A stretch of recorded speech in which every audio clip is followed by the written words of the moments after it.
As on a personal note, having moved to Tampa fairly recently with my partner, Fabio, it's just really special to bring together folks in the professional community and connect on a topic that means a lot to me. And the theme of the night is the ripple effect, and I've since learned that this is also a motto of UMA, and shout out to UMA for being quite a large group here tonight. But I chose the ripple effect on purpose because my work in leadership development is really about creating a ripple of positive change inside companies, really focusing on building courageous leadership.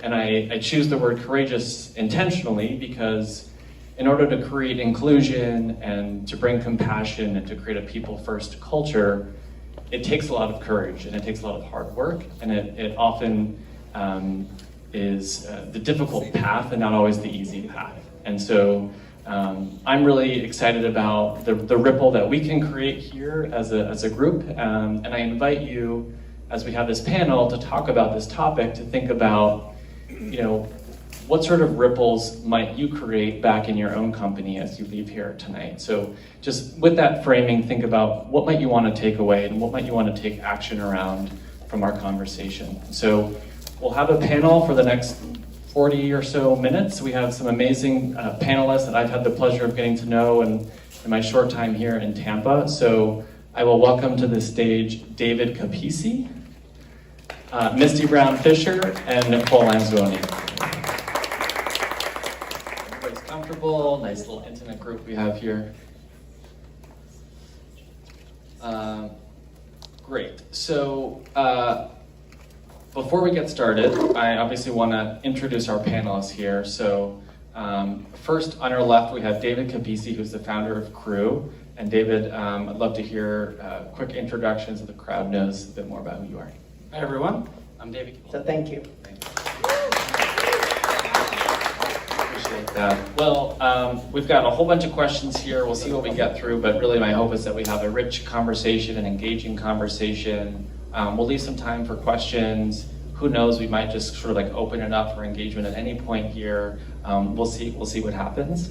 But to get started, I wanted to offer kind of a level setting question, which is that some people mistake a strategic people-first approach with a misguided effort to just make employees happy, right? So I'm curious to hear from each of you, what does it mean to you to be people first? And why is that important now? And Nicole, maybe you can kick it off. Sure. So The engagement, it's everything that you're doing every day, 365 days a year, to engage your team. So really having a strategy around that, starting with the foundation of your values and your core, and then activating it as frequently as possible.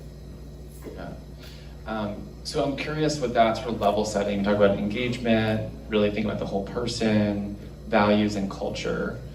Maybe based on each of your experiences, what are some of the outcomes that you've seen through taking this approach that are sort of real tangible that people can get a grasp of, to say, like, as a result of taking this approach and really thinking about and considering people, this is what we've been able to see and achieve? And I'll take that one. So when, in my last company, SparkSue, when we started, we had a small team, great culture. and looks at those values and lives by them, produces very strong metric-driven results like our attrition and engagement scores. If I can just dig into that a little bit more, I'm curious what conversations may have been happening around that time to figure out what to do. And what's coming to mind is, again, that seemed like the hard sort of choice and hard thing to do, because you're sending 1,500 people in 1,500 different directions. And so what were some of the conversations that you were having internally to? Well, a number of the people who had those conversations are in this room, and it was their levels of the pandemic, or rather levels of the virus are still very high in the community. We have to look at the value that says commit to team member success. I find it to be so rare that a company can really stand by their values so strongly. I think it so often is words on a wall, so I just commend you all for really standing by that. I'm curious for you, David, having built, successful agency and now starting your next company, when there's so many other things to think about, with product launches and investors and all the rest of it, how do you make time for prioritizing people and inclusion and kind of taking this approach? Yeah, that's a great question and something that I have evolved on over time. So early on, when the company is small, I recognize that it's my role to set the tone and culture, and probably that's why I do think, periodically you may need to revisit the values and make sure it's the right values for the right team and where you're heading as well. Yeah. The question you pose is exactly where I wanted to go next, which is whose responsibility is culture? Because I think for many HR folks, the default is that it's our responsibility.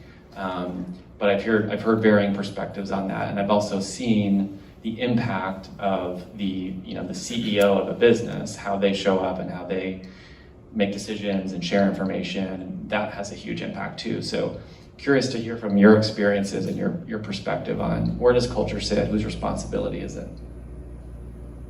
Well, I'd like to hear from the person whose company's name is Culture Consulting. Let's see. Oh my gosh, I have so much to say this. Let me see if I can bring it down. So the short answer is everyone owns culture. Okay, so we'll get that out of the way. So we all own it. I've actually turned down roles where the CEO or president of the organization does not believe that And a culture. annual performance metrics helps. Yeah, creating the full circle. You're not just prioritizing people and your values, but you're creating accountability around that in their performance. I think that's really powerful. I want to jump into a bit more of a hard-hitting question here for the group, which is that we're living in a time of divisive politics when employees are demanding their employers take strong public stances on social justice issues. So what does inclusive, compassionate leadership look like in the face of so much division and tension? Who's going to be the brave? Who's going to be the brave? I'll do it. I'll start first. So we're a big employer, right? And there are a lot of people who have a lot of different views within our organization. And if we want to show care to each of them, we have to be very thoughtful about how we deal with issues that are particularly debated. It is more helpful for me to convene the full team and get the best response possible. Yeah, what I'm hearing from both of you is staying rooted in values and also calling on your strengths. So what sort of positioning do we have that we can really make a difference based on who we are and what we can provide? Any other comments you'd want to add there, Misty? Or It's hard to top that. I agree with everything they've said. yeah. So if we just look at the foundations, like what does it take? What are some of the foundational points to consider when you're starting to build and taking an inclusive, compassionate, people-first approach? David, you're starting a business. UMA has been around for quite a long time. But if you think about, for folks who are either, their companies are in the early stages or they're trying to kind of move the ship, what are some of the foundational things that folks should be thinking about? All right. Great question. At the beginning, right, so the team is relatively small at this point in crew. And they really wanted feedback on how I handle that meeting, whatever that might be. I think that is so important at every stage of a company, small or large, but really at every level of leadership as well. Great insights. Thank you all so much for participating in this panel and for sharing your experiences and perspectives. Round of applause for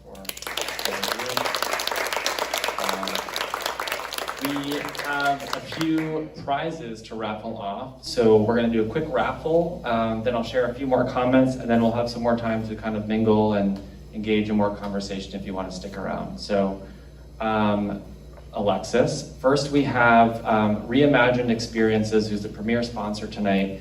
They're a locally owned, LGBTQ+ owned business also part of the LGBTQ chamber, and their business is all about creating really engaging virtual experiences for companies. So if you think about Zoom, but way more interactive, way more engaged, really branded. So tonight they've offered one of their 1-hour virtual event experiences as part of a giveaway. It's a $4,500 value. We're liking the odds of UMA tonight because they've got many representatives, but we'll see. Do we have the winner? Yeah. Who's the winner? The winner is Crystal Lauderdale. Oh! Yes. Here, and 3, 2, 1.